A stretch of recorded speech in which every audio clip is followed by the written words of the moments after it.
సరే, మన ఆరాధన కార్యక్రమాన్ని ప్రారంభించుకుందాం. మన జీవితంలో మనం ఎన్ని కోరుకున్నా కానీ దేవుని యొక్క చిత్తము మన జీవితంపై ఆల్రెడీ నిర్ణయించబడింది. అదే మన జీవితంలో జరుగుతుంది. కాబట్టి సర్వచిత్తము నీదేనయ్యా అంటూ 181వ కీర్తన చూడాలని కోరుతున్నాము.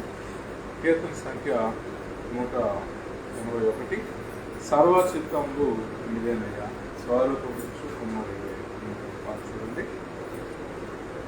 సర్వచిత్తంబు నీదేనయ్యా, స్వరూపమిచ్చు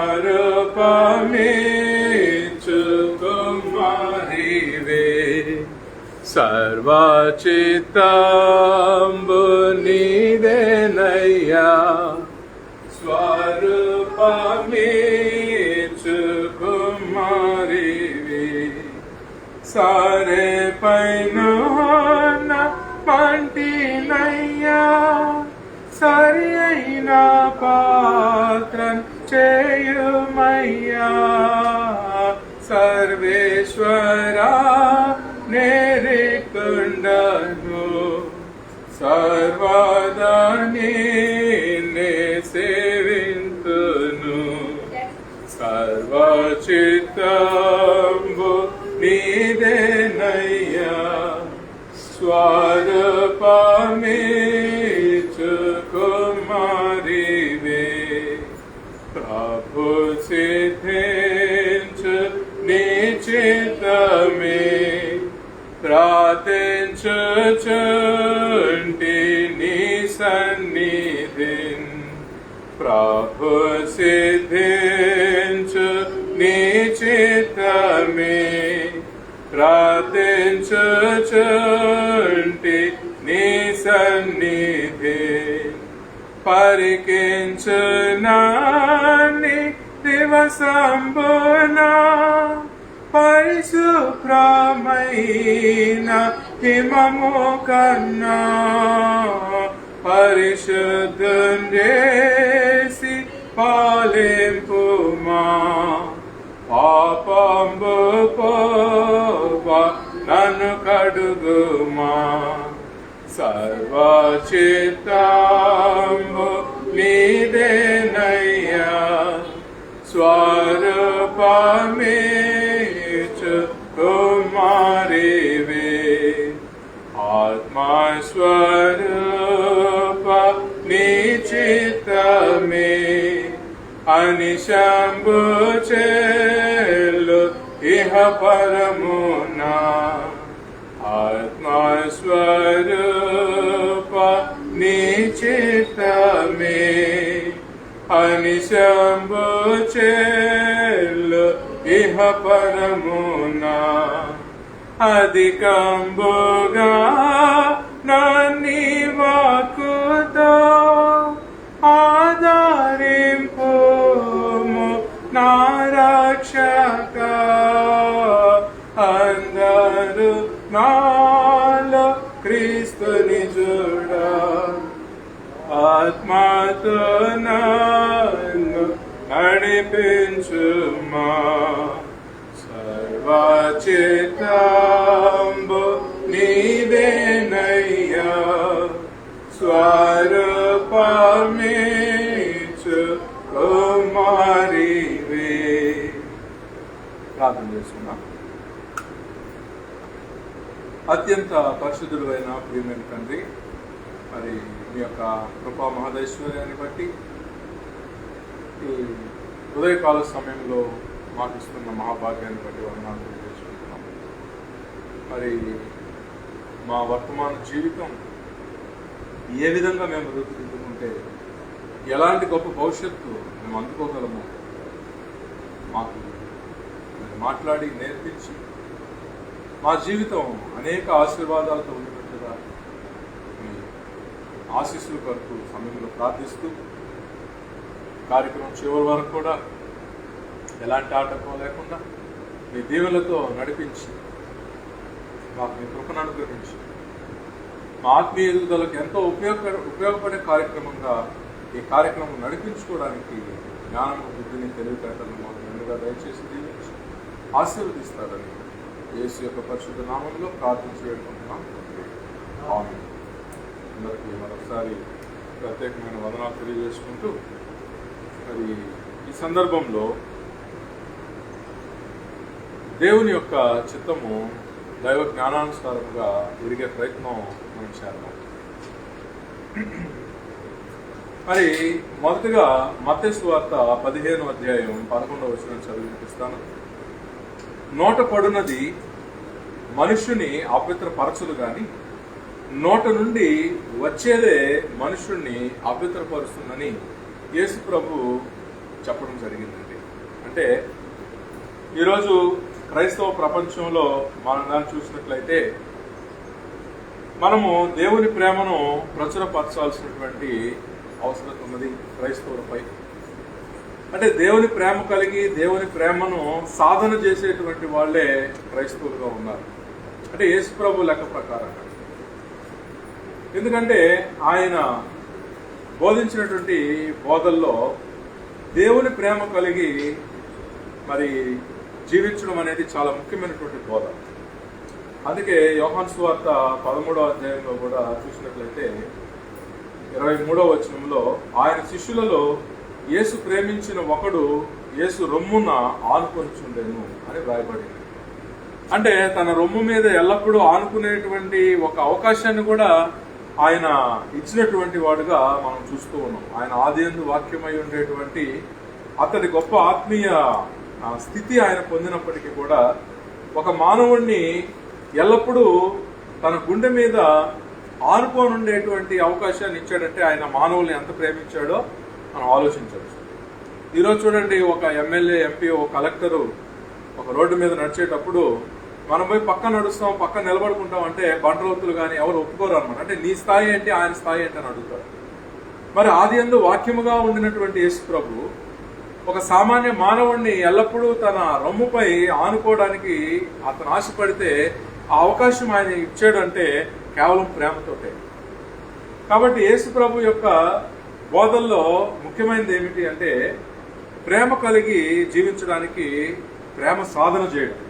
యోహాను సువార్త 15వ అధ్యాయం మనం చదువుకుంటే 17వ వచనంలో మీరు ఒకరిని ఒకడు ప్రేమింపవలనని ఈ సంగతులను మీకు ఆజ్ఞాపించుచున్నాం. ఏమన్నాడంటే మీరు ఒకరిని ఒకడు ప్రేమించాలి, అందుకే నేను ఈ సంగతుల్ని ఆజ్ఞాపిస్తున్నాను. సో ఆయన ఎన్ని సంగతులు ఆజ్ఞాపించినా కూడా ఆయన యొక్క ఆజ్ఞల వెనుక ఉండేటువంటి సారాంశం, లక్ష్యం ఏంటనంటే తన శిష్యులు ప్రేమను సాధన చేసేవాళ్ళుగా వాళ్ళు జీవించాలని. మరి ప్రేమను భూమి మీద మనం సాధన చేస్తూ ఈ భూమి మీద జీవితాన్ని మనం జీవించాలి అని అంటే మనకు ఒక దేవుని పథకము, దేవుని సంకల్పం అర్థం కావాలి. అలా అర్థమైనప్పుడే మనము దైవ ప్రేమతో భూమి మీద జీవించగలం. దైవ సంకల్పం అర్థం కాకపోయినట్లయితే దైవ జ్ఞానం లేని వాళ్ళు ఎలాగైతే జీవిస్తారో మనం కూడా ఆ విధంగానే జీవిస్తాం తప్ప మన జీవితంలో ఏ మార్పును కూడా మనం సాధించలేము. అంటే దైవ సంకల్పం, దైవ జ్ఞానం, దైవ పథకం ఎలా ఉంది అని అంటే మనము దేవుని పోలికలో, దేవుని స్వరూపములో సృజించబడిన వాళ్ళు. ముందుగా మనము ఈ విషయాన్ని మనము అర్థం చేసుకోవాలి. ఆదికాండం 1వ అధ్యాయంలోనే 27వ వచనంలో దేవుడు తన స్వరూపమందు నరుని సృజించాడు, దేవుని స్వరూపమందు వారిని సృజించాను అని రాయబడింది. అంటే మనం అందరం కూడా దేవుని యొక్క స్వరూపంలో సృజించబడిన వాళ్ళు. మరి దేవుడు ఎవరు, ఆయన ఏం చేస్తాడు అంటే ఆదికాండం 1వ అధ్యాయంలోనే ఫస్ట్ వాక్యం ఆదియందు దేవుడు భూమి ఆకాశములను సృజించాను. బైబిల్ తెరవగానే మొట్టమొదటి లైన్ ఏంటి అంటే ఆదియందు, బిగినింగ్ లో దేవుడు భూమిని ఆకాశాన్ని సృజించాడు. అంటే దేవుడు ఎవరు అని మనం ఆలోచించినట్లయితే దేవుడు సృష్టించువాడుగా ఉన్నాడు. అంటే ఆయన పని ఏమిటి అంటే సృష్టించడం. Is the creator. క్రియేట్ చేసేవాడే దేవుడు. కాబట్టి ఆయన స్వరూపంలో మనం సృజించబడ్డాము అంటే అప్పుడు మానవుడు కూడా ఏమై ఉండాలా? ఇప్పుడు దేవుడు సృష్టికర్త అయినప్పుడు ఆయన పోలికలో మనం సృజింపబడ్డాము అంటే అప్పుడు మనమేమో ఉండాలా? మానవుడు కూడా సృష్టికర్తే. దేవుడు ఏ విధంగా సృష్టికర్తగా ఉన్నాడో మానవుడు కూడా సృష్టికర్తే. ఎందుకనంటే దేవుని పోలికలో సృష్టింపబడిన వాడే మానవుడు. మరి దేవుడు ఏ విధంగా సృష్టి చేశాడు? బైబుల్ తీయగానే ఫస్ట్ లైనే దేవుడు భూమిని ఆకాశాన్ని సృజించాడు కదా, ఆయన సృష్టికర్త అని తెలుసుకుంటున్నాం కదా. మరి ఆయన పోలికలో మనం సృష్టింపబడ్డామంటే మనం సృష్టికర్తలమే కదా. మరి మనం ఎలా సృష్టిస్తాం? దేవుడు ఎలా సృష్టించాడో అలాగే మనము సృష్టిస్తాము. సో దేవుడు ఎలా సృష్టించాడు? ఆదికాండం 1వ అధ్యాయంలో 3వ వచనం చూస్తే, దేవుడు వెలుగు కమ్మని పలుకగా వెలుగు కలిగెను. అంటే పలుకు ద్వారా సృష్టి జరుగుతూ ఉంది. ఇక్కడ మాటల్ని పలుకుట వలన దేవుడు సృష్టి చేయడం జరిగింది. అలాగే మన ఈ ఆదికాండం 1వ అధ్యాయంలో మనం చూసినట్లయితే ఆయన ప్రతి సృష్టిని కూడా పలుకగా సృష్టి జరగడం మనం చూస్తాం. పలికితే సృష్టి జరుగుతుంది. చూడండి, ఆదికాండం 1వ అధ్యాయం 9వ వచనం, దేవుడు ఆకాశము క్రిందనున్న జలములు ఒకచోటనే కూర్చబడి ఆరిన నేల కనబడును గాక అని పలుకగా ఆ ప్రకారం ఆయన. అంటే సృష్టి ఎలా జరుగుతుంది? పలుకుల ద్వారా, అంటే మాటల ద్వారా దేవుడు సృష్టిని చేస్తున్నాడు. ఎవరైనా గాని మానవులు సృష్టి చేయాలనంటే దేవుని పోలికలో సృష్టించబడిన వాళ్ళు కాబట్టి మానవులు కూడా తమ మాటల ద్వారా, తమ పలుకుల ద్వారా సృష్టి అనేది చేస్తారు. పలుకుల ద్వారా అంటే మాటల ద్వారా సృష్టి జరుగుతుంది. ఇది దేవుని నియమం. మానవులమైనటువంటి మనము కూడా సృష్టించాలి అంటే, సృష్టి చెయ్యాలి అంటే దానికి మార్గము మాటలే. కాబట్టి మాటలు అనేటువంటివి మానవ జీవితంలో చాలా ముఖ్యమైనటువంటి పాత్రను పోషిస్తూ ఉన్నాయి. ఎందుకంటే వాళ్ళు తెలిసినా తెలియకపోయినా తాము మాట్లాడేటువంటి మాటల ద్వారా సృష్టి చేస్తున్నారు. అందుకనే మనం మాటల గురించి చాలా జాగ్రత్తగా ఉండాలి. ఎందుకంటే మనం మాట్లాడింది అది వేస్ట్ అవ్వదు. చాలా మంది ఏమనుకుంటారంటే మేము మాట్లాడేమో గాలిలో కలిసిపోయింది అనుకుంటారు. నో, మనం మాట్లాడిన ప్రతి మాట వేస్ట్ అవ్వదు. అది ఒక సృష్టిని చేస్తుంది. ఒక్క మాట కూడా వ్యర్థం అవ్వదు. మనం ఏ మాట మాట్లాడినా అది పోయి ఒక సృష్టి చేసేస్తుంది. అది ఆగదు. అందుకనే ఈ మాట చూడండి, మత్తయి 15:11లో, నోట పడునది మనుషుని అపవిత్రపరచదు గాని నోట నుండి వచ్చేది మనుషుని అపవిత్రపరుస్తుంది. మరి యేసుప్రభు వారు ఏమంటున్నారంటే, మీరు ఒకరినొకరు ప్రేమించుకోవడం ద్వారా, మీలో ఉండే ప్రేమ సాధన ద్వారా, మీలో ఉండే ప్రేమ క్రియల ద్వారా వీళ్ళు యేసుప్రభు శిష్యులని అందరూ గుర్తించాలి. అలాంటి ప్రేమను మీరు వ్యక్తం చేయండి అని యేసుప్రభు తన బోధల్లో మత్తయి, మార్కు, లూకా, యోహానులో తెలియజేస్తుంటే, మరి ఈరోజు అనేక మంది క్రైస్తవులు ఏమనుకుంటున్నారంటే, ఇప్పుడు పక్కింట్లో, మిద్ది పైన ఇంట్లో, కింద ఇంట్లో, కుడి పక్కింట్లో, ఎడం పక్కింట్లో, ఎదురింట్లో, వెనకింట్లో ఎవరైనా వాళ్ళ ఇంట్లో వాళ్ళ దేవతలకు పెట్టుకున్నటువంటి ఆహారం ప్రేమతో తెచ్చిచ్చారు అనుకోండి. అప్పుడు క్రైస్తవులు ఏమంటున్నారు అనంటే, మీరు దేవతలకు ఆహారం పెట్టారు కనుక దాన్ని మా కడుపులోనికి పోనిస్తే, మా నోట్లో వేసుకుంటే మేము అపవిత్రమైపోతాము అని వాళ్ళని మేము తినవండి అని ఒక ముఖం వికారం చేసి మాట్లాడతారు అనమాట. ఏంటి ప్రసాదమా అనేటప్పటికి అప్పుడు ఎంతో ప్రేమతో వస్తారు వాళ్ళు. మన దగ్గర నుంచి ఒక అసహ్యాన్ని మన హావభావాల, బాడీ లాంగ్వేజ్ లో చూసినప్పుడు వాళ్ళు హర్ట్ అయిపోతారు అన్నమాట. అదేంటి, మేము అంత ప్రేమతో వాళ్ళకి ఆహారం ఇస్తే మమ్మల్ని అసహించుకుంటున్నారే, మేము ఇచ్చిన ఆహారాన్ని అసహించుకున్నారని వాళ్ళు చాలా హర్ట్ అవుతారు అన్నమాట.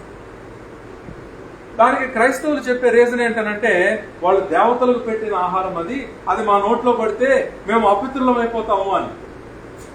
కానీ యేసుప్రభు ఏమంటున్నాడు, నోటిలోకి వెళ్లే ఆహారం దేవతలకు పెట్టిందైనా, ముస్లిం వండిందైనా, క్రిస్టియన్ వండిందైనా, సిక్కు వండిందైనా, జైన్ వండిందైనా, బుద్ధుడు వండిందైనా, ఎవరు వండిందైనా సరే నోట్లోకి ఆహారం వేసుకుంటే అపవిత్రం కాదు. వారి ప్రేమను అంగీకరించండి. వారు ఏదైనా ప్రేమగా ఇస్తే తీసుకోండి, వాళ్ళ ప్రేమను గౌరవించండి, ఒక ప్రేమ రిలేషన్ ని డెవలప్ చేసుకోండి, యేసు ప్రేమను వాళ్ళకు కనపరచండి అని యేసు ప్రభు బోధిస్తున్నారు. కానీ ఈరోజు చాలా మంది క్రైస్తవులు ఏంటంటే ఎంతో మందిని తమ హావభావాలతో, బాడీ లాంగ్వేజ్ తో, తమ మాటలతో హర్ట్ చేస్తున్నారు అన్నమాట.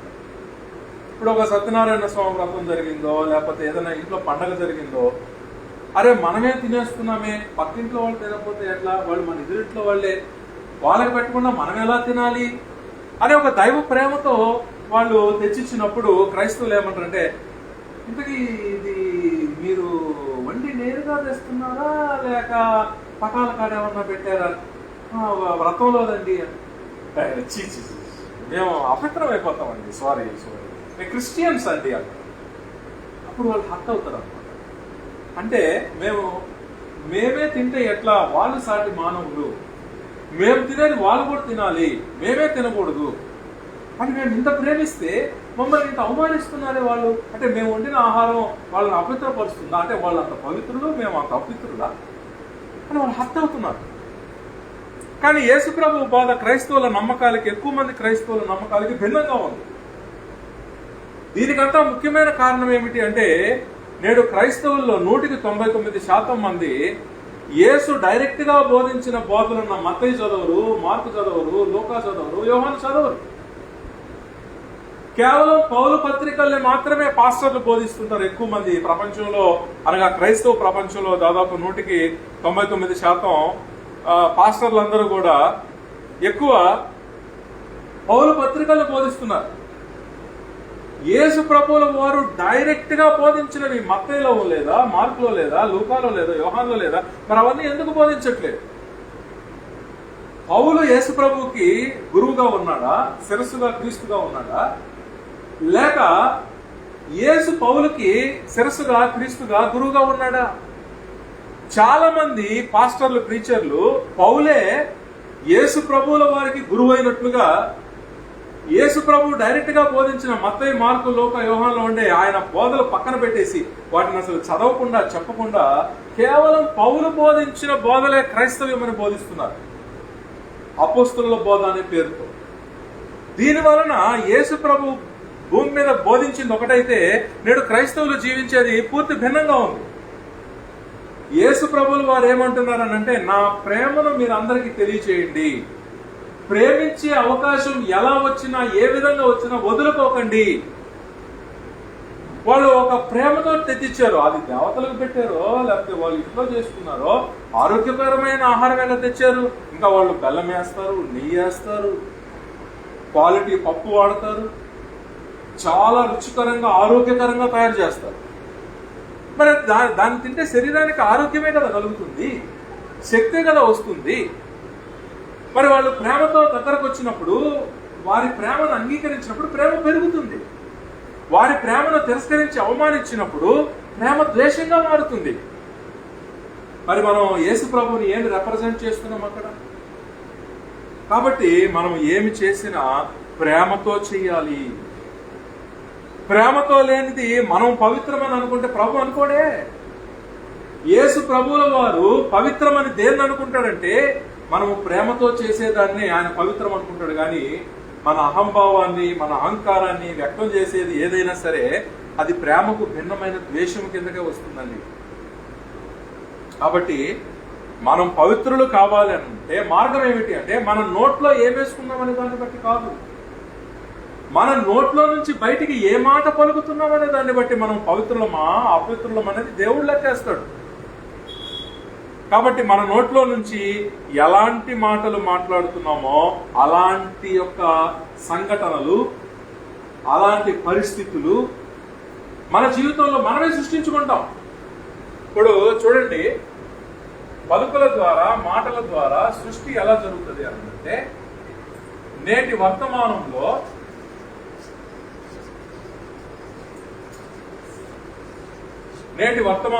అంటే ప్రెజెంట్ టెన్స్ లో,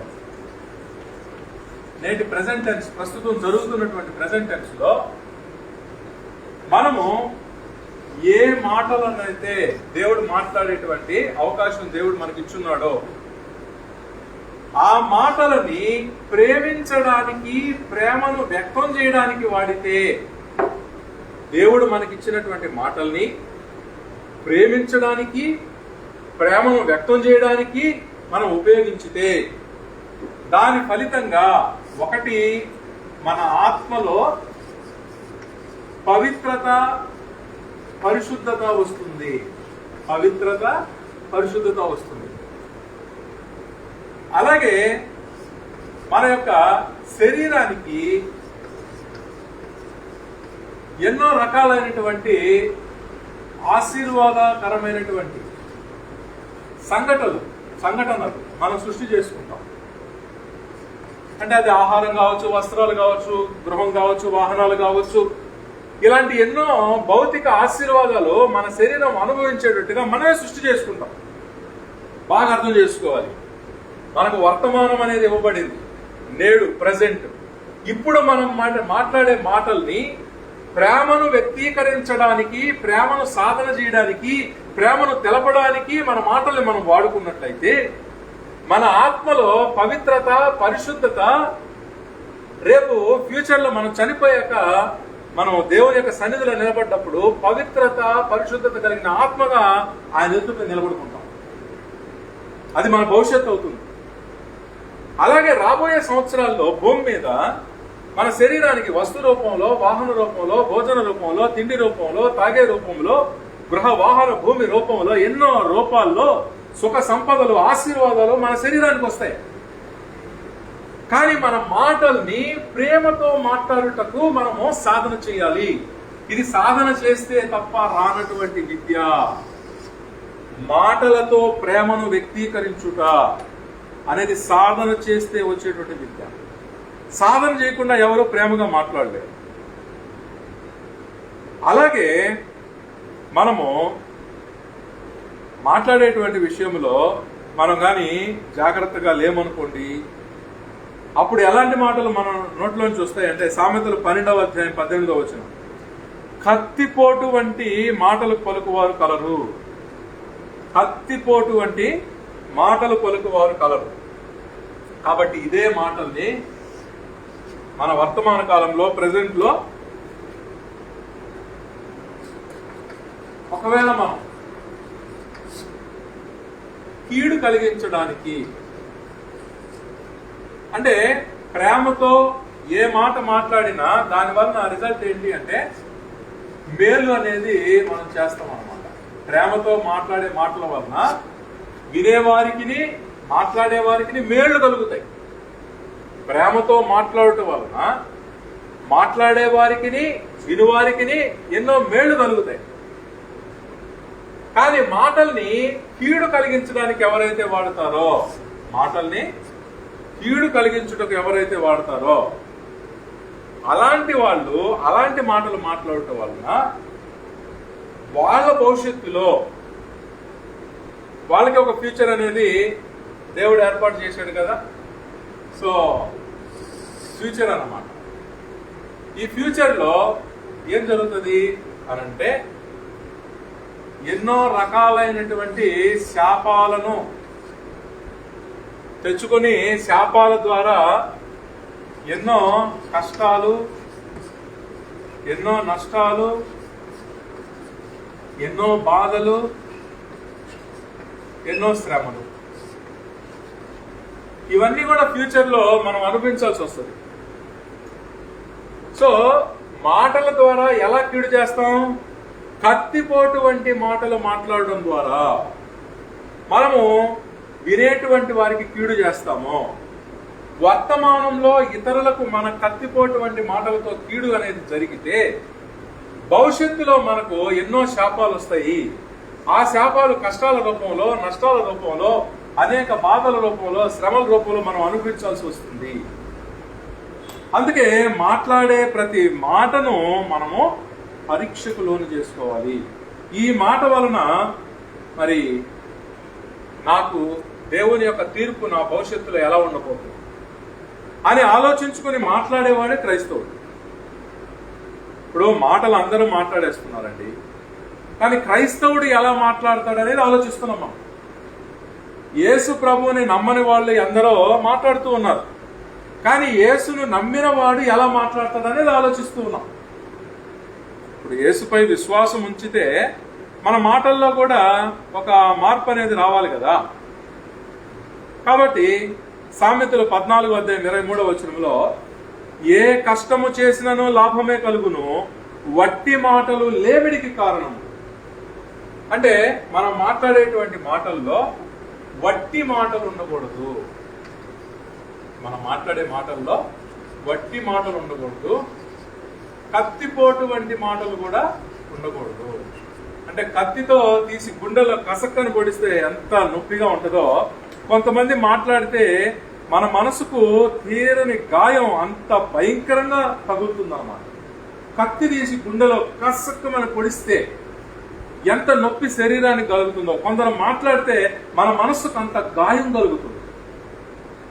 మనము గత అనేక సంవత్సరాలుగా, మరి రీసెంట్ గా దాదాపు ఈ 2019 నుంచి చూసాం. రాజకీయం అనేటువంటిది నేడు రాజకీయ మేధావులు, ఆర్థిక తత్వవేత్తలు, సోషియాలజీలో ఎంఏలు చేసిన వాళ్ళు, పిహెచ్డీలు చేసిన వాళ్ళు, పాలిటిక్స్ లో ఎంఏలు పిహెచ్డీలు చేసిన వాళ్ళు, ఎకనామిక్స్ లో ఎంఏలు పిహెచ్డీలు చేసిన వాళ్ళు, దేశ సమస్యలకి ఏ విధంగా పరిష్కారం చేయాలి, సంపదను ఎలా సృష్టించాలి, ఆర్థిక అసమానతల్ని ఎలా తొలగించాలి అనేది డిబేట్లు చేసి చర్చించి, దాని పార్లమెంటుని, శాసనసభల్ని, రాజ్యసభల్ని ఒక వేదికగా వాడుకొని డిబేట్ చేసి చర్చించి ఒక పరిష్కారాలు కనుగొని దాన్ని ప్రజల్లోకి తీసుకొచ్చి ప్రజలందరూ సుసంపన్నంగా ఉండేటట్టుగా చేయడం కోసమో మనకు ఈ రాజకీయాలు అవసరం యాక్చువల్లీ. కానీ నేడు రాజకీయాలు దాదాపు 2019 నుంచి మనం గమనిస్తే ఎలా తయారైంది అంటే, తిట్ల దండకంలో ఎవరు ఉద్దండులో వారికి పదవులు ఇవ్వడం జరిగింది. తిట్ల దండకంలో ఎవరు ఉద్దండులో వారికి రాజకీయ పదవులు ఇవ్వడం జరిగింది. ఎదుటి రాజకీయ నాయకుడిని అనేక రకాలుగా తోలనాడి దుర్భాషలాడటంలో ప్రవీణులు, అగ్రగణ్యులు ఎవరైతే ఉంటారో వారికి రాజకీయ పదవులు ఇవ్వడం జరిగింది. సో వాళ్ళు ఆ విధంగా తిట్టి తిట్టి తిట్టి తిట్టి 5 సంవత్సరాలు తిట్టారు. అంటే వాళ్ళు ఏం చేశారనంటే, దేవుడిచ్చిన సృష్టి చేసే మాటల సామర్థ్యాన్ని, మనందరం కూడా మన భవిష్యత్తును సృష్టించుకోవచ్చు, గొప్పగా సృష్టించుకోవచ్చు, అద్భుతంగా సృష్టించుకోవచ్చు. ఏ విధంగా? దేవుడు సృష్టికర్త, మనం ఆయన పోలికలో సృష్టించబడ్డాం, ఆయన మాటల ద్వారా సృష్టి చేశాడు, మనం కూడా మాటల ద్వారానే సృష్టి చేయగలం. ఆది యందుండేది వాక్యమే, శబ్దమే అని ప్రతి మతములోని దైవ గ్రంథం తెలియజేస్తా ఉంది. మరి భారతదేశ సనాతన హిందూ సంప్రదాయ ప్రకారంగా తీసుకున్నా కూడా ఓం అనే శబ్దం, ఆది యందున్న శబ్దం అదే. ఆ యొక్క శబ్దంలో నుంచి అన్ని వచ్చాయని సనాతన హిందూ ధర్మశాస్త్రం కూడా తెలియజేస్తా ఉంది. ఆది యందు వాక్యం ఉండెను, యోహాను సువార్త 1వ అధ్యాయం మొత్తం స్టార్టింగ్ లైన్ అదే, ఆది యందు వాక్యం ఉండెను. సో సృష్టి అనేది శబ్దము ద్వారా, మన మాటలు, పలుకు ద్వారా జరుగుతూ ఉంది. కాబట్టి మన పలుకులను ఇతరులకు హాని కలిగించడానికి, కష్ట నష్టాలు కలిగించడానికి విలువైన మన మాటల్ని, మన నాలుకని, మన పెదాలను వాడినప్పుడు మన భవిష్యత్తులో అనేక శాపాలని మనమే సృష్టించుకుంటున్నాం. ఈరోజు 2019 నుంచి 2024 వరకు ఎవరైతే తిట్టడానికి అదుపు లేకుండా, పగ్గాలు లేకుండా, ఎంత తిడితే అంత పెద్ద పదవి వస్తుంది అనుకుని భ్రమించి పదవుల కోసం తిట్ల దండకాన్ని అందుకున్నటువంటి ఎందరో నేడు ఎవరు చంపేస్తారో, ఎవరు నరికేస్తారో అనేటువంటి భయాందోళనలతో, ఎందుకంటే 5 సంవత్సరాలు తిట్టించుకున్న వాళ్ళు పదవిలోకి వస్తే వాళ్ళని ఎన్ని రకాలుగా టార్చర్ చేయాలో వాళ్ళు ప్రతిరోజు కలలుగంటూ నిద్రపోయారు. ఇప్పుడు వాళ్ళు పదవిలోకి వచ్చున్నారు. ఇప్పుడు వాళ్ళకేమనిపిస్తుంది, 5 సంవత్సరాలు తిట్టారే, వాళ్ళని హిట్ లిస్ట్ లో వేసుకొని ఉంటారు. వాళ్ళని ఎన్ని రకాలుగా టార్గెట్ చేసి టార్చర్ చేయాలో 5 సంవత్సరాలు కలలుగన్నారు. ఇప్పుడు వాళ్ళందరూ కూడా తిట్టించుకున్న వాళ్ళు ఇప్పుడు వాళ్ళు రంగంలోకి దిగి ఎవరైతే 2019 నుంచి 2024 వరకు తిట్ల దండకం అందుకొని ఆ యొక్క టార్చర్ పెట్టడంలో ఉండే ఆనందాన్ని అనుభవించేదో ఈరోజు వాళ్ళు పలాయనంలో ఉన్నారు.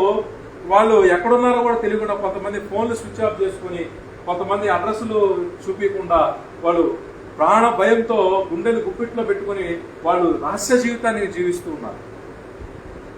అది ఆ భవిష్యత్తుకి ఎవరు కారణం? వాళ్ళే.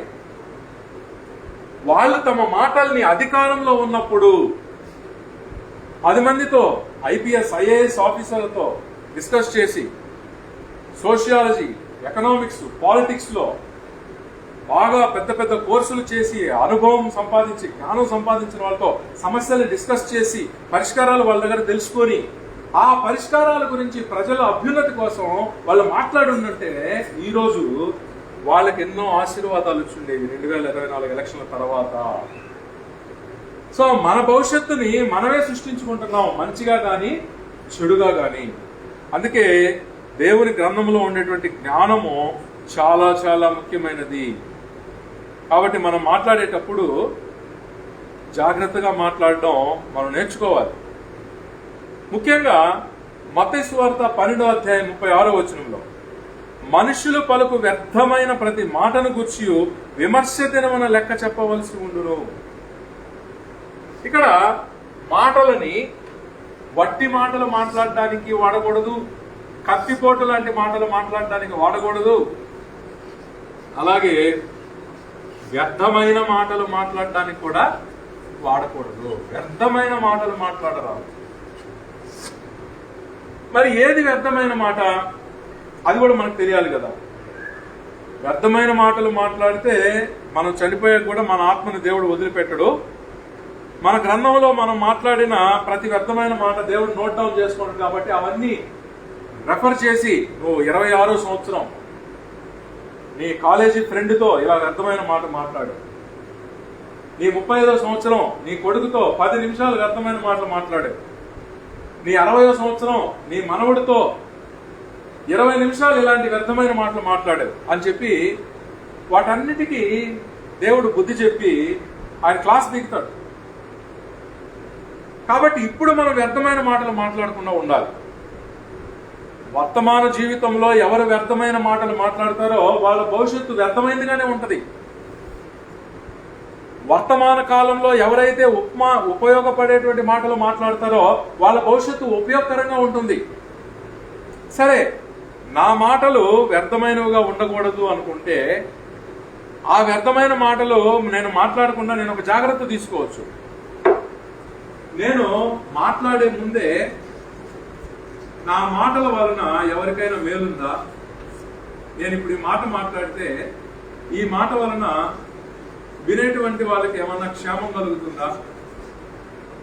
నేను ఈ మాట మాట్లాడితే వినేటువంటి వాళ్ళకి ఏమైనా అభివృద్ధి కలుగుతుందా? అలాగే నేను ఇప్పుడు ఈ మాట మాట్లాడితే వినే వాళ్ళకి ఏమైనా ఆదరణ కలుగుతుందా? నేను ఇప్పుడు ఈ మాట మాట్లాడితే వినే వాళ్ళకి ఏమైనా ధైర్యం కలుగుతుందా? నేను ఇప్పుడు ఈ మాట మాట్లాడితే నిజంగా వాళ్ళకి ఏదైనా ఒక అవసరం తీర్చబడుతుందా? మనం మాట్లాడితే వాళ్ళ అవసరం ఏదో ఒకటి తీర్చబడాలి. సో ఈ విధంగా మాట్లాడే ముందే మనం పరిశీలన చేసుకోవాలి. నేను మాట్లాడితే దానివల్ల వినే వాళ్ళకి ఏం మేలు ఉంది, నేను ఈ మాట మాట్లాడితే ఏమి క్షేమం కలుగుతుంది, ఏమి అభివృద్ధి కలుగుతుంది, ఏమి ఆదరణ కలుగుతుంది, ఏమి ధైర్యం కలుగుతుంది, వాళ్ళ అవసరాలు ఏమి నేను తీర్చగలుగుతాను ఈ మాట మాట్లాడటం వల్ల. ఇప్పుడు ఒక అతను ఉద్యోగం లేక బాధపడుతున్నాడు, మన దగ్గరకు వచ్చాడు. అతని అవసరం ఎలా తీరుతుంది? అయ్యా పలానా దగ్గర ఉద్యోగం ఉంది, నువ్వు అప్లై చేసుకో, లేకపోతే నేనే ఉద్యోగం ఇస్తాను, లేకపోతే నేను రికమెండేషన్ చేస్తాను, పలానా వాళ్ళ దగ్గరికి వెళ్ళి ఉద్యోగం ఇస్తాను. అది అతనికి అవసరం తీరుస్తుంది. కానీ నువ్వేంటి ఇంత బక్కచిక్కిపోయావు? ఏం మీ నాన్న చూడట్లేదా, మీ అమ్మ చూడట్లేదా, మీ తమ్ముడు పట్టించుకోలేదా, మీ అక్క చాలా పొజిషన్లో ఉంది, మీ అక్క హెల్ప్ చేయట్లేదా? ఇవన్నీ వ్యర్థమైన మాటలు. ఎందుకంటే ఆ మాటల వలన అతని అవసరం తీరదు, అతనికి మేలు కలగదు. కాబట్టి మనం మాట్లాడితే వీటిల్లో ఏదో ఒక దానికి ఆ మాట కనెక్ట్ అవ్వాలి. అలా కాకపోతే ఆ మాట వ్యర్థమైనటువంటి మాటే. అందుకే వాక్యం చెప్తూ ఉంది, మనము వినేటువంటి మాటల్లో మనము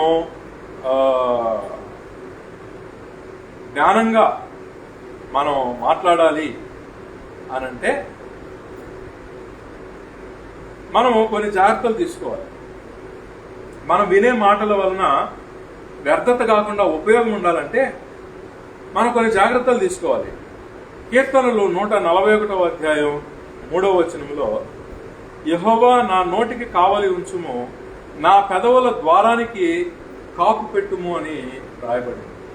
అంటే ఎవరైతే నోటికి కావలి పెట్టుకుంటారో, ఎవరైతే పెదాల ద్వారానికి కాపు పెట్టుకుంటారో వాళ్ళు వ్యర్థమైన వట్టి మాటలు మాట్లాడకుండా మేలు కలిగించే, ఆదరణ కలిగించే, క్షేమాన్ని, ధైర్యాన్ని, అభివృద్ధిని, అవసరాన్ని తీర్చేటువంటి మాటల్ని వాళ్ళు మాట్లాడగలుగుతారు. ఇప్పుడు మన ఫేస్ చూడండి, కళ్ళు 2, అలాగే చేతులు 2, కాళ్ళు 2, చెవులు 2, ఇలా 2 పెట్టినటువంటి దేవుడు నోరు మాత్రం ఒకటే పెట్టాడు. చూసారా, 2 నోర్లు లేవు కదా, 2 చెవులు పెట్టాడు, నోరు మాత్రం ఒకటే పెట్టాడు. ఎందుకంటారు? ఎందుకంటే వాక్యంలో వినిపిస్తాను చూడండి ఆన్సరు. యాకోబు రాసిన పత్రిక 1వ అధ్యాయం 19వ వచనం, నా ప్రియ సహోదరులారా, ప్రతి మనుషుడు వినుటకు వేగిరపడువాడు, అందుకే 2 చెవులు పెట్టాడు. మాటలాటకు నిదానించువాడు, అందుకే 1 నోరు పెట్టాడు. కానీ మానవులందరూ ఏం చేస్తారండి, నోరులే 10గా పెట్టుకొని చెవి ఒకటే ఉన్నట్టుగా ప్రవర్తిస్తుంటారు. కానీ దేవునికి ఇష్టమైనది ఏంటి అంటే వినడానికి వేగిన పాటు ఉండాలి, మాట్లాడటకు నిదానించుతూ ఉండాలి. ఇది దేవునికి ఇష్టమైనటువంటి విషయం అన్నమాట. కాబట్టి మనము మాట్లాడేటువంటి మాటల్లో ఏమి ఉండాలి అని అంటే నిదానం ఉండాలి. నిదానం ఉంటేనే మనం మాట్లాడేటప్పుడు ఈ 6 ఏమైనా ఉంటాయా అంటే మేలు కానీ, క్షేమం కానీ, అభివృద్ధి కానీ, ఇలా ఈ 6లో ఏదైనా ఉంటుందా ఇప్పుడు నేను మాట్లాడే మాటల్లో అని జ్ఞానంతో ఆలోచించి మాట్లాడే శక్తి వస్తుంది. నిదానం కావాలి మాటల్లో, నిదానం. ఇది సాధన చేస్తే వస్తుంది తప్ప ఏదో ఏ రోజుకు ఆ రోజు అప్పటికప్పుడే వచ్చేటువంటి విధానం లేదండి. అందుకనే సామెతలు 12వ అధ్యాయం 20వ వచనంలో, సమాధాన పరచుటకై ఆలోచన చెప్పువారు సంతోష భరితులగుదురు.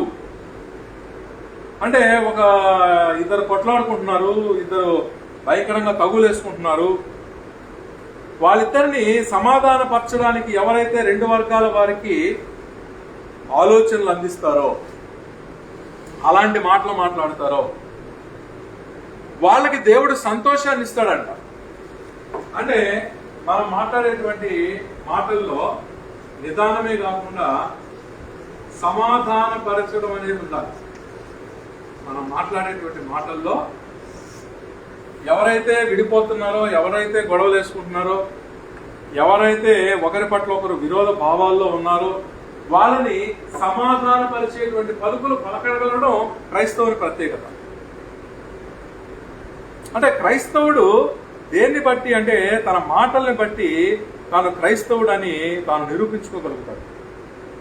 కాబట్టి మనం అందరిలాగే మనం కూడా మాట్లాడేస్తే అప్పుడు యేసు ప్రభువుని విశ్వసించామని ఇంకేంటి గుర్తు చెప్పండి.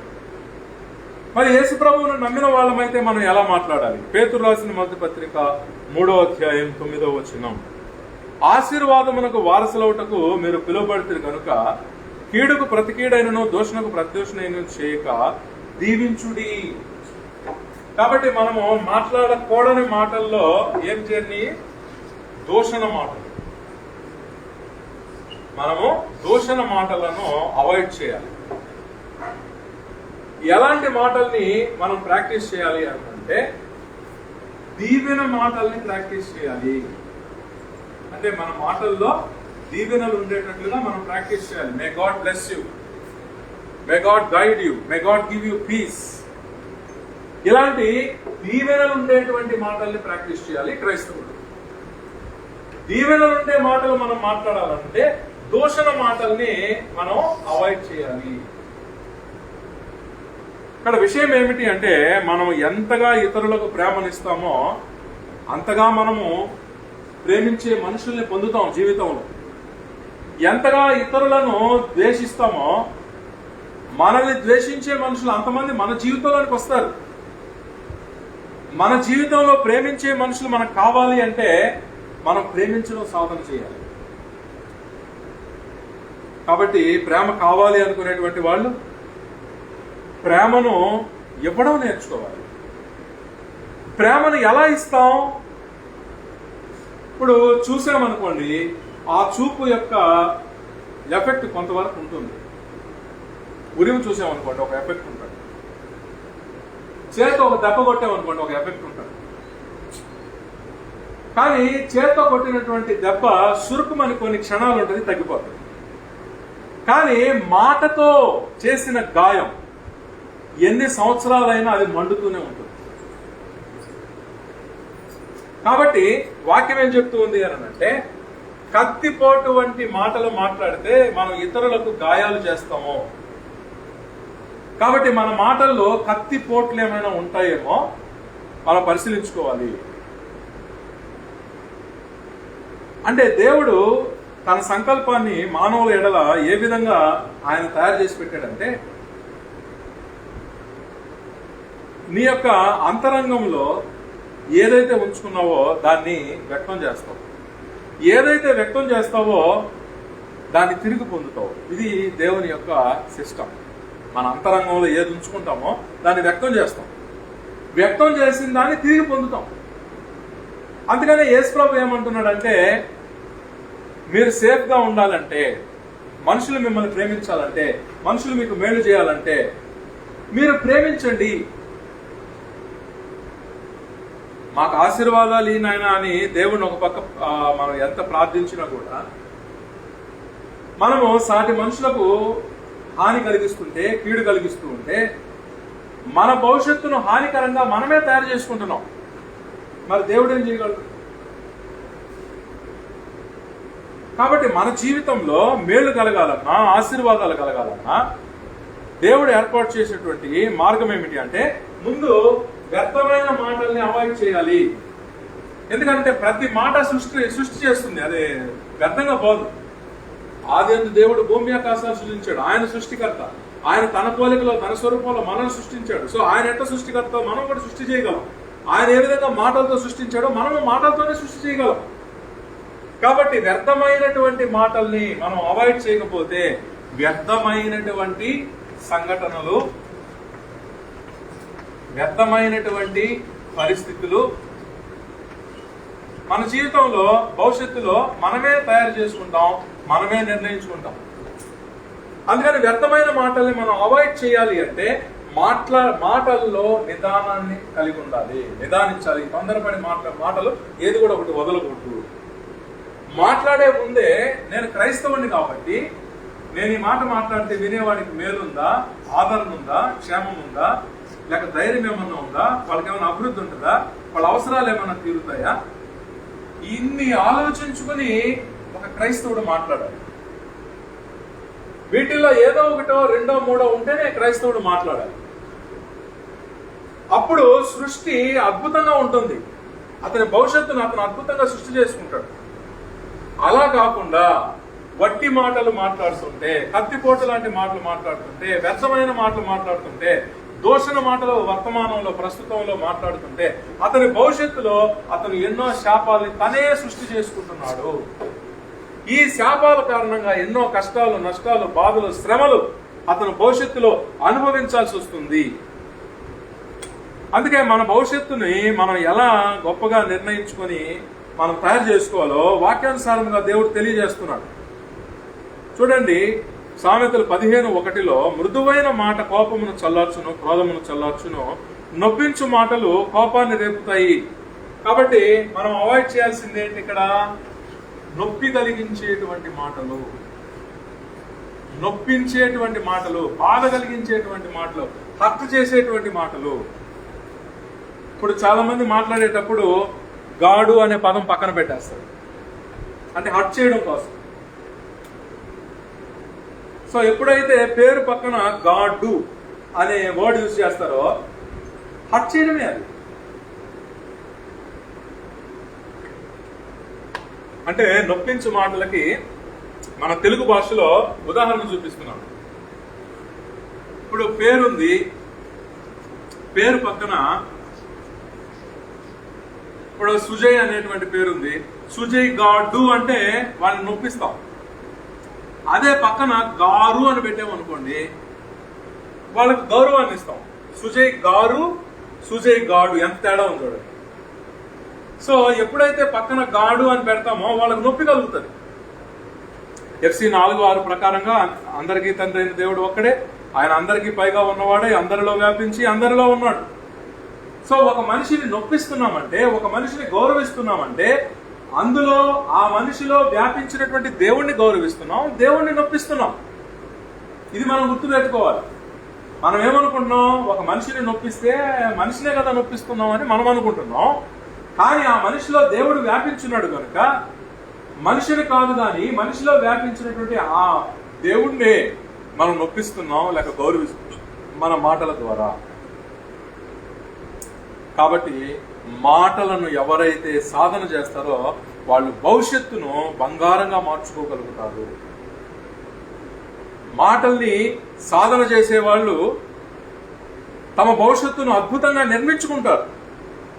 ఎందుకంటే ప్రతి మాట ఒక సృష్టి, మాట వ్యర్థంగా పోదు. చూడండి, పరిశుద్ధ గ్రంథము అసలు ఎన్ని రకాలైన మాటల్ని మనకు తెలియజేస్తా ఉందో చూసారా. సామెతలు 16:24, ఇంపైన మాటలు తేనెపట్టు వంటివి, అవి ప్రాణమునకు మధురమైనవి, ఎముకలకు ఆరోగ్యకరమైనవి. సో మనం ఎలాంటి మాటలు మాట్లాడాలి అని అంటే, ఇక్కడేమో ఏవైతే మాట్లాడకూడదో రాసుకున్నాం. మరి ఇక్కడ మనం ఏం రాసుకుంటున్నాము, ఎలాంటి మాటలు మాట్లాడాలో అవి రాసుకుంటున్నాం. ఇంపైనవిగా మాటలు ఉండాలి, దీవెనలు ఇచ్చే మాటలుగా ఉండాలి, సమాధాన పరిచే మాటలు ఉండాలి. మాటలు మాట్లాడే ముందు నిదానాన్ని మనం సాధన చేయాలి. ఇంపైన మాటలు, దీవెనలతో కూడిన మాటలు, సమాధానపరిచే మాటలు, మేలుని, ఆదరణని, క్షేమాన్ని, ధైర్యాన్ని, అభివృద్ధిని, అవసరాన్ని తీర్చే మాటలు. ఇవన్నీ మాట్లాడడం క్రైస్తవ జీవితం. ఇవన్నీ మాట్లాడడం యేసుప్రభు శిష్యరికం. కాబట్టి యేసుప్రభు శిష్యరికం అంటే మరి సామాన్యం కాదు కదా. మరి సామెతలు 16:24లో ఆరోగ్యాన్ని కూడా ఇచ్చేవి మాటలే అని చెప్పడం జరుగుతుంది. యేసుప్రభు కూడా చూడండి, ఆయన చేసిన స్వస్థతల్లో ఎలా స్వస్థపరిచాడు ఆయన. నీ విశ్వాసం నిన్ను స్వస్థపరిచింది అనేవాడు. ఎన్నో సంవత్సరాల నుంచి పక్షవాతంతో ఉండేవాడు, నీ పడగెత్తుకొని లేచి నడువు అనేవాడు. ఆ మాట చెప్పగానే అతనిలో స్వస్థత కలిగి కాలు చేయి పడిపోయిన పక్షవాతం ఉండేవాడు లేచి నడిచేసేవాడు. మాటతోనే యేసు ప్రభు స్వస్థత చేశాడు. ఎన్నో ఉదాహరణలు ఉన్నాయి, ఎన్నెన్నో ఉదాహరణలు ఉన్నాయి. యేసు ప్రభు తన మాటలతో స్వస్థతనిచ్చేవాడు. కానీ మా మాటలకి పవర్ ఎలా వస్తుంది అంటే, ఎవరి తలలో అయితే దైవ జ్ఞానం ఉన్నదో, ఎవరి తలలో అయితే దైవ జ్ఞానం ఉన్నదో, ఆ దైవ జ్ఞానముతో కూడినటువంటి మాట ఎవరైతే పలుకుతారో, ఆ మాట విన్నటువంటి వాడు దాన్ని అంగీకరించి శ్రద్ధతో ధ్యానించి ఆ మాటను అనుసరించి నిర్ణయం తీసుకున్నప్పుడు అంతరంగంలో దేవుడు చూస్తాడు. అప్పుడు ఈ దైవ జ్ఞానపు మాట వెళ్ళి ఆ శరీరంలో స్వస్థత కలిగిస్తుంది. ఇది సిస్టమ్. యేసు ప్రభు కాలంలో ఇలా ఎన్నో స్వస్థతలు మనం చూస్తాం ఆయన ద్వారా. ఆయన అన్నాడు, నా యందు విశ్వాసం ఉంచినవాడు నాకంటే కూడా గొప్ప కార్యాలు చేస్తాడు అనే వాగ్దానం చేస్తున్నాడు. యేసు ప్రభు ఏ తండ్రి జ్ఞానాన్ని తన తలలో ఉంచుకుని దాన్ని సాధన చేసి దాన్ని ఆచరించి ఆ దైవ జ్ఞానాన్ని పలుకుట ద్వారా ఎన్నో స్వస్థతలు సాధించాడో, అదే దైవ జ్ఞానం యేసు ప్రభు మాటల ద్వారా మనం మన తలలో పెట్టుకొని అవే మాటలు మనం మాట్లాడినప్పుడు మన మాటల్లో నుంచి వెళ్ళిన మాటలు రోగాన్ని స్వస్థపరుస్తాయి. రోగాన్ని స్వస్థత చేయడం అనేది ఆశ్చర్యమేమి కాదు. It is possible. Yes, it is possible. కాబట్టి స్వస్థపరిచే మాటలు మాట్లాడటం నిజంగా గొప్ప అదృష్టం అండి. స్వస్థపరిచే మాటలు మరి ఎంతమంది మాట్లాడగలరు? నొప్పించే మాటలు ఈరోజు ప్రపంచంలో అందరూ మాట్లాడుతున్నారు, బూతుల ద్వారా, ఎగతాళి చేయడం ద్వారా, రకరకాలుగా. కానీ స్వస్థపరిచే మాటలు మాట్లాడడం క్రైస్తవుల ప్రత్యేకత. మరి మరొక వాక్యం చదువుతున్నాను. సామెతలు 10వ అధ్యాయం, సామెతలు 10వ అధ్యాయం 31వ వచనం. మూర్ఖపు మాటలు పలుకు నాలుక పెరికివేయబడును, నీతిమంతుని నోరు జ్ఞానోపదేశం పలుకును. కాబట్టి మన మాటల్లో ఏముండాలి అని అంటే జ్ఞానం ఉండాలి. మన మాటల్లో జ్ఞానం ఉండాలి. అదేవిధంగా మన మాటల్లో ఏం ఉండకూడదు అంటే మూర్ఖత్వం ఉండకూడదు, మూర్ఖపు మాటలు ఉండకూడదు. చాలా మంది ఎలా మాట్లాడతారు అంటే, బాబు నువ్వు ఇలాగే చేస్తే నీ లెవర్ పాడు చేసుకుంటావు. అవునయ్యా నేను ఇంతే, పో ఏం చేసుకుంటావు అంతే పో. అది మూర్ఖత్వం అన్నమాట. సో మనం మూర్ఖంగా మాట్లాడితే మన భవిష్యత్తు మనమే నష్టం చేసుకుంటున్నాం. యూదా పత్రిక 1వ అధ్యాయం 16వ వచనం. వారి నోరు డంబమైన మాటలు పలుకును. వారి నోరు డంబమైన మాటలు పలుకును అంటే గర్వంతో కూడినటువంటి మాటలు. దీన్ని మనము అవాయిడ్ చేయాలా? అంటే ఏది దేవుని రాజ్యము?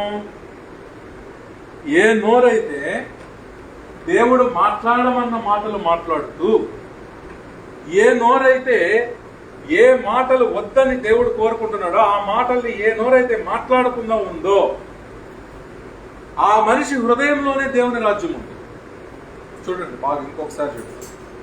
దేవుని యొక్క రాజ్యము, దేవుని పరిపాలన ఎక్కడుంది అంటే, ఏ మానవుడైతే దేవుడు మాట్లాడమన్న మాటలే మాట్లాడగలుగుతున్నాడో, అంటే మేలు కలిగించేవి, ఆదరణ కలిగించేవి, క్షేమం కలిగించేవి, ధైర్యం కలిగించేవి, అభివృద్ధి కలిగించేవి, అవసరాలు తీర్చేవి, నిదానంతో కూడినటువంటి సమాధానకరమైన మాటలు ఉండేవి, దీవెనలతో కూడిన మాటలు, ఇంపైన మాటలు, జ్ఞానంతో కూడిన మాటలు, ఇవి మాత్రమే మాట్లాడుతూ ఏ నోరైతే వట్టి మాటలు, కత్తిపోటు లాంటి మాటలు, వ్యర్థమైన మాటలు, దూషించే మాటలు, నొప్పించే మాటలు, మూర్ఖపు మాటలు, డంబపు మాటలు, వాటిని మాట్లాడకుండా నోటికి నాలుకకు తలుపులు బిగించుకొని తాళాలు వేసుకుని ఏ నోరైతే ఉందో అట్టి వాని హృదయములోనే, అంతరంగములోనే దేవుని రాజ్యము, దేవుని రాజ్య పరిపాలన ఉన్నది. దేవుడు మనలోనే నివసింపజేసుకునేటువంటి భాగ్యము మన మాటల ద్వారా మనం సృష్టించుకోవచ్చు. చాలా మంది బాప్తిస్మము తీసుకున్నంత మాత్రం చేత డ్యూటీ అయిపోయినట్టు, పరలోకం దేవుడు వారికి రాసిచ్చేసినట్టుగా ఫీల్ అవుతున్నారు. కానీ మాట సృష్టి చేస్తుందే. నీ జీవాత్మను దేవుడు పరలోకంలో నిలబెట్టాలా వద్దా అనే ఆ పరలోకపు భవిష్యత్తు సృష్టి నీ మాటలతో నువ్వు చేసుకోమని దేవుడు ఇంత జ్ఞానాన్ని మనకి ఇస్తున్నాడు. మనం బాప్తిజం పొందేశాం కదా అనేసి వట్టి మాటలు, కత్తిపోటు లాంటి మాటలు, వ్యర్థమైన మాటలు, దూషణ మాటలు, నొప్పించే మాటలు, డంబపు మాటలు, మూర్ఖపు మాటలు మనం మాట్లాడుతూ ఉంటే పరలోకములో కాకుండా వేరే వేరే చోటుకే మన జీవాత్మ వెళ్ళేటువంటి సృష్టి మన మాటలతో మనమే చేసుకుంటున్నాం. కాబట్టి చాలా మంది ఏమనుకుంటారంటే, మేమేం దొంగతనం చేయట్లేదులే, మేమేమి ఇంకొకరు ఆశించట్లేదులే, మేము కరెక్ట్గా డ్యూటీకి పోయేవాళ్ళములే, మేము కరెక్ట్గా ప్రతి ఆదివారం ఆరాధనకు వచ్చేవాళ్ళములే, మాకు కాకపోతే దేవుడు ఆ పరలోకంలో ఇంకెవరికి చోటిస్తాడని తమ మాటల్ని కేర్లెస్ చేసుకుంటున్నారు, పరిశీలన చేసుకోవట్లేదు. నేను మాట్లాడే మాటల్లో ఇన్ని రకాలైన మాటలు మాట్లాడే అవకాశం ఉందా అంటే వాక్యం చదివితే అర్థమవుతుంది మనకి. ఎందుకంటే మాట్లాడిన మాట వ్యర్థం అవ్వదు. ఇప్పుడు ఒక భూమిలో మనం విత్తనం నాటితే అది వ్యర్థం కాదు, ఒక సృష్టి చేస్తుంది. మామిడి టెంక నాటితే మామిడి చెట్టు సృష్టి అవుతుంది. కొబ్బరి యొక్క టెంక మనం నాటితే భూమిలో కొబ్బరి చెట్టు సృష్టి అవుతుంది, ఆ టెంక వేస్ట్ అవ్వదు. అదే విధంగా మనం ఒక మాట మాట్లాడితే దానికి సంబంధించిన ఒక సృష్టి తయారవుతుంది, మన మాట వేస్ట్ అవ్వదు. అందుకని మనం మాట్లాడేటప్పుడు ఎలా ఉండాలి అంటే వినడానికి వేగిరపడాలి, మాట్లాడడానికి నిదానించాలి. సామెతలు 18వ అధ్యాయం 13వ వచనంలో, సంగతి వినక ముందు ప్రత్యుత్తరం ఇచ్చువాడు తన మూఢతను బయలుపరిచి సిగ్గులను. ఇప్పుడు చాలా మంది చూడండి, మనం ఏదైనా చెప్పాలని ట్రై చేసి ఒక 2 పదాలు మాట్లాడే లోపలే వాళ్ళు అర్ధగంట మాట్లాడేస్తారు. మీరందరూ కూడా అలాంటి వాళ్ళని చూసే ఉంటారు. మనం ఏదైనా మాట్లాడాలి అనుకుంటే మనం 2 పదాలు మాట్లాడితే వాళ్ళు అర్ధగంట మాట్లాడతారు. మళ్ళీ మనకు ఛాన్స్ రావాలంటే మనం 1 గంట వెయిట్ చేయాలి. ఈ గంట వాళ్ళే మాట్లాడుతుంటారు. సో అలాంటి వాళ్ళని గురించి ప్రస్తావించబడింది. సంగతిని వినకనే, అంటే సంగతిని వినకుండానే ప్రత్యుత్తరం ఇచ్చేటువంటి వాళ్ళు మూఢులు. కాబట్టి మోడపు మాటలు, మోఢత్వాన్ని వెల్లడిపరిచేటువంటి మాటలు మనము మాట్లాడరాదు. సో అవతల మనిషి చెప్పేదేదో అర్థం చేసుకొని అప్పుడు మనము వాళ్ళకి మేలు కలుగునట్టుగా, క్షేమం కలుగునట్టుగా, అభివృద్ధి, ఆదరణ, ధైర్యం కలిగేటట్టుగా మాట్లాడాలి. ఇది సాధన. ఒక రోజుతో రాదు, నెలలు, సంవత్సరాలుగా మనం సాధన చేయాలి. అట్లాగే సామెతలు 8:13లో కుటిలమైన మాటలు నాకు అసహ్యములు అని రాయబడేది. సో కుటిలత అంటే మోసం అన్నమాట. అంటే కుటిలత ఉండేటువంటి, మోసం ఉండేటువంటి మాటలు అవి చాలా రుచిగా చెప్తారు, కానీ ఏదో మోసాన్ని దృష్టిలో పెట్టుకుని మాట్లాడటం జరుగుతుంది. చూసారా, మనం ఇప్పుడు ఇంతవరకు చూసినటువంటి వాక్యంలో మనం సృష్టి చేస్తున్నాం. దేవుడు ప్రేమ స్వరూపి 1 యోహాను 4:16. మరి ఆ యొక్క దేవుని పరలోకంలో మన జీవాత్మపై నిలబడి ఆకలి దప్పులు లేకుండా, దిగంబరత్వం లేకుండా, అందరిలో వ్యాపించి అన్నీ వినగలుగుతూ, అన్నీ తెలుసుకోగలుగుతూ, సర్వజ్ఞత కలిగి, సర్వవ్యాపకత్వం కలిగి, సర్వజ్ఞానం కలిగి, సర్వశక్తి కలిగి దేవుని సన్నిధిలో దేవుణ్ణి ఆరాధిస్తూ ఆకలి దప్పులు, కామానికి అతీతంగా మహిమ శరీరంతో మరణం లేకుండా దేవుని సన్నిధిలో నిలబడి ఆ భవిష్యత్తు మనం సొంతం చేసుకోవాలి అంటే అది మనం సృష్టి చేసుకోవాలి. అది ఊరికే అలాగొచ్చేది. ఎలా సృష్టి చేస్తాం? దేవుడు సృష్టికర్త, ఆయన మాటలతో సృష్టి చేస్తున్నాడు. అలాగే మనం కూడా మాటలతోనే సృష్టి చేసుకోవాలి. కాబట్టి అలాంటి ఒక గొప్ప భవిష్యత్తు మనకు కావాలన్నా ఇహలోకంలో భూమి మీద మన శరీరం మంచి ఆహారం తిని, మంచి బట్టలు కట్టుకుని, మంచి వాహనాల్లో మనం ప్రయాణించగలిగి, మంచి ఇంట్లో మనం ఉండి ఇలాంటి శరీరానికి ఆశీర్వాదాలు కావాలన్నా మన నోటితో మంచి చేయడం నేర్చుకోవాలి. ఇహలోకంలో గాని పరలోకంలో గాని గొప్ప భవిష్యత్తు కావాలి, మన ఆత్మకి పవిత్రత కావాలి, అపవిత్రత వద్దు అనుకుంటే వర్తమానంలో కొన్ని మాటల్ని అవాయిడ్ చేయాలి, కొన్ని మాటల్ని మాట్లాడడం సాధన చేయాలి. ఏ మాటల్ని అవాయిడ్ చేయాలి? కీడు కలిగించే మాటలు, వట్టి మాటలు, కత్తిపోటులాగా గాయపరిచే మాటలు, వ్యర్థమైన మాటలు, దూషించే మాటలు, నొప్పించే మాటలు, మూర్ఖపు మాటలు, డంబపు మాటలు అంటే గర్వంతో కూడిన మాటలు, మోడపు మాటలు, మూర్ఖత్వంతో ఉండేవి, అజ్ఞానంతో మాట్లాడేవి, కుటిలత అంటే మోసంతో మాట్లాడే మాటలు. వీటిని మాట్లాడకుండా నిదానాన్ని మనము ప్రాక్టీస్ చేయాలి. అప్పుడు నేను ఒక మాట మాట్లాడాలంటే మాట మాట్లాడితే మేలు కలుగుతుందా, ఆదరణ కలుగుతుందా, క్షేమం కలుగుతుందా, లేక ధైర్యం ఏమన్నా వస్తుందా, వాళ్ళ అవసరాలు ఏమన్నా తీరుతాయా, వాళ్ళ అభివృద్ధి ఏమన్నా కలిగించగలుగుతారా అని ఆలోచించి వాటి వరకు మాట్లాడడం కొన్ని నెలలు, సంవత్సరాలు సాధన చేయాలి. అలా సాధన చేస్తే మనం మాట్లాడే మాటల్లో సమాధానపరిచే మాటలు వస్తాయి, దీవెనలతో కూడిన మాటలు వస్తాయి, ఇంపైన మాటలు వస్తాయి, జ్ఞానంతో కూడిన మాటలు మనం మాట్లాడుకుంటాం. అలాంటి మాటల ద్వారా మన భవిష్యత్తును అద్భుతమైన ఆశీర్వాదకరంగా మనం సృష్టి చేసుకోగలుగుతాం. మన జీవాత్మని పరిశుద్ధమైన పవిత్రత కలిగిన ఆత్మగా మనం సృష్టి చేసుకోగలుగుతాం. ఇప్పుడు ఒక మట్టి కుమ్మరి చేతిలోకి ఇస్తే అది కుండగా గాని పూజగా గాని మారుతుంది, సృష్టి జరుగుతుంది. మనం ఈ శరీరం అనేటువంటి ఈ మట్టి కుండలోనికి వచ్చింది దేనికి అంటే ఈ పంచభూతాలతో కూడిన ఈ శరీరంలోనికి ఎందుకు వచ్చున్నామంటే ఒక రూపాన్ని మన ఆత్మకి సృష్టి చేసుకోవడానికి. ఆ రూపం ఎట్టుండాలి? దేవుని పరలోకంలో ప్రవేశించాలంటే సంపూర్ణమైన పవిత్రత, పరిశుద్ధత కలిగిందిగా ఉండాలి. మరి ప్రభు అన్నాడు, నోటిలో పడేది మనకు అపవిత్రత కలిగించదు కానీ, మత్తయి 15:11 నోట పడున్నది మనుషుని అపవిత్రపరచదు కానీ నోటి నుండి వచ్చేదే మనుషుని అపవిత్రపరుస్తుందని చెప్పాడు. కాబట్టి మనం హిందువులు పెట్టింది తిన్నామా, ముస్లిం పెట్టింది తిన్నామా, ఒక జైన్ పెట్టింది ఇది కాదు. ఆరోగ్యానికి మంచిది అయితే ఏదైనా తినొచ్చు, దానివల్ల అపవిత్రత ఏమీ లేదు. కానీ మన నోట్లో నుంచి బయటకు వచ్చేది ఈ లిస్ట్ లో ఉండే మాట అయితే మనం అపవిత్రులు అయిపోతాం. మన జీవాత్మ అపవిత్రం అవుతుంది, మన జీవాత్మ అపరిశుద్ధతలోనికి వెళ్ళిపోతుంది. ఏంటి ఆ మాటలు? మనం లిస్ట్ రాసుకున్నాం. వట్టి మాటలు, కత్తిపోటు లాంటి మాటలు, వ్యర్థమైన మాటలు, దూషించే మాటలు, నొప్పించే మాటలు, మూర్ఖంతో కూడిన మాటలు, డంబపు మాటలు, మోడత్వపు మాటలు, కుటిలపు మాటలు, 9 రకాలైనటువంటి మాటలు రాసుకున్నాం. ఈ 9 రకాలైన మాటలు మాట్లాడితే మన జీవాత్మ అపవిత్రమైపోతుంది. మన భవిష్యత్తు భూమి మీద, మన శరీరానికి ఎన్నో కష్ట నష్టాలు, అనారోగ్యాలు, బాధలు, శ్రమలు కలిగేటువంటి శాపాల్ని మనమే మన శరీరానికి సృష్టించుకుంటాం ఈ మాటలు మాట్లాడటం ద్వారా, ఈ 9 రకాల మాటలు మాట్లాడటం ద్వారా. కాబట్టి దేవుడు మన భవిష్యత్తుని మనం ఎలా తయారు చేసుకోవచ్చో చాలా చక్కగా ఆయన తెలియజేస్తున్నాడు. కాబట్టి మనం జాగ్రత్త పడితే మనం నిజంగా అదృష్టవంతులమే. లేదా మన మాటల్ని మనం ఇంకా కూడా నేను పరిశీలించుకోను అంటే మన భవిష్యత్తు ఎప్పటికీ కూడా ఆశీర్వాదకరంగా మనం మలుచుకోలేము. కాబట్టి నిర్ణయం మన చేతిలో ఉంది. మంచి నిర్ణయం మనం తీసుకోవాలని, మరి అలాంటి బుద్ధి మనకు దేవుడు ఇవ్వాలని దేవుని ప్రార్థిస్తూ మీకు అందరికీ వందనాలు చెప్పి ముగిస్తున్నాను. కాబట్టి దేవుని రాజ్యము ఎక్కడో లేదు, మన హృదయంలోనే ఉంది. కానీ మనం ఏ మాటలు మాట్లాడుతున్నాం అనే దాన్ని బట్టి దేవుని రాజ్యం మన హృదయంలో నిలుపుకోవాలా లేదా అనేది మనమే ఎంచుకోవాలి. కాబట్టి క్రీస్తు పాలించే రాజ్యంలో నీ ఉంటివా అని పాట చూడండి, 165వ పాట.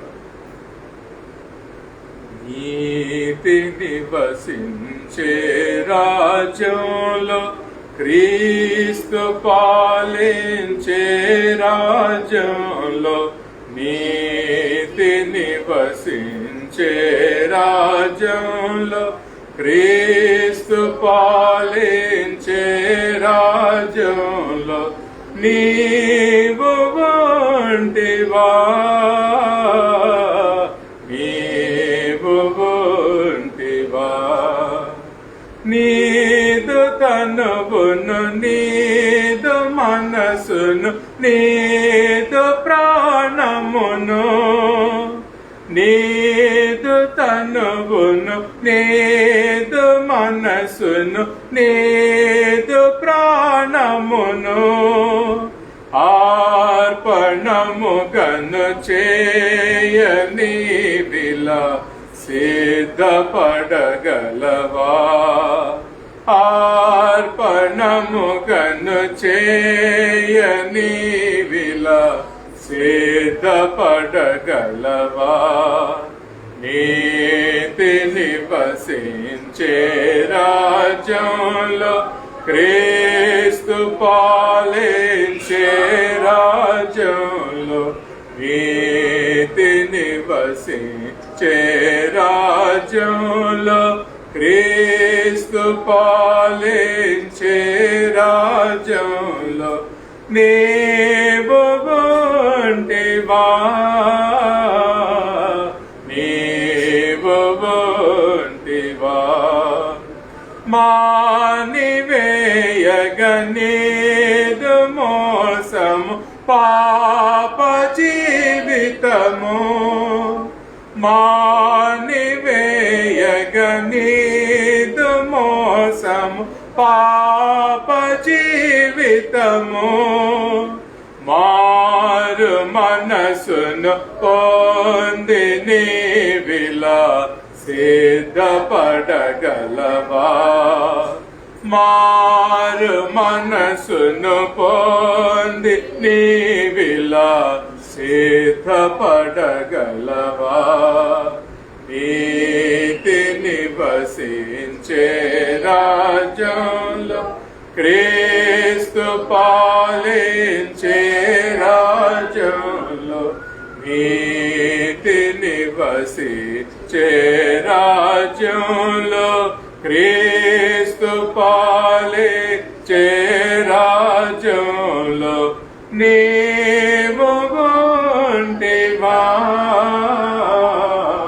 నీవు ఉంటివా. కాబట్టి మానవుడు గొప్ప సృష్టికర్త దేవుని వలె. ఈరోజు మనం చూసినట్లయితే మార్స్ గ్రహంపై ఆల్రెడీ మన శాటిలైట్స్ ఎన్నో కూడా సంచరిస్తూ మానవుడు మార్స్ పైన సెటిల్ అవడానికి అన్ని ఏర్పాట్లు చేయడం జరుగుతుంది. సో మార్స్ పై ఒక జీవితాన్ని మానవుడు సృష్టి చేస్తున్నాడు.